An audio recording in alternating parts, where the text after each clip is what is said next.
একই আশা আপনি মাফ করে দিবেন। আল্লাহ আপনি আমাদের সবার জীবনের গুণাগুলা মাফ করে দেন।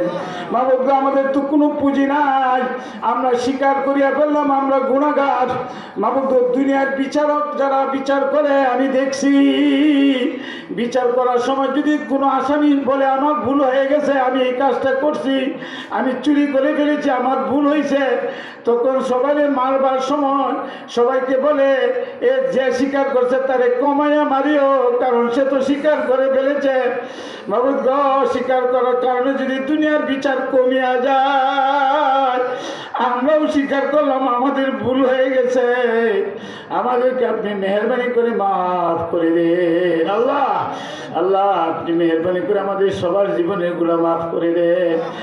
আল্লাহ আমার ডানে বামে আপনার কত মায়ের বান্দা বইয়া রয়েছেন, কি সাদা দাড়িওয়ালা লোক, সামনে মুরব্বিয়ান ওলামায়ে কেরাম, পর্দার আলেন, একটা মা বোনেরা, যুবক তালিবুল ইলম যাদের কোনো গুনাহ নাই, এই মানুষগুলোর নিয়ে হাত তুললাম, যারে মায়া লাগে তারে মাফ করে দেন।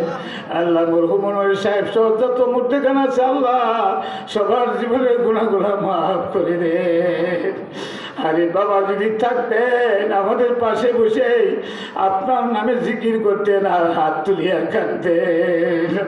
আল্লাহ আল্লাহ আল্লাহ আমরা যারা হাত তুলাম আমল, তাছাড়াও আমাদের অনেকের আম্মা নাই, অনেকের আব্বা নাই, এমন অনেক ভাই বোনেরা আছেন মাও নাই বাবাও নাই, সব হারাইলাম। মা বলিয়া মাই বলিয়া ঢাক দেওয়ার দরজা বন্ধ, বাবা বলিয়া ঢাক দেওয়ার দরজা বন্ধ।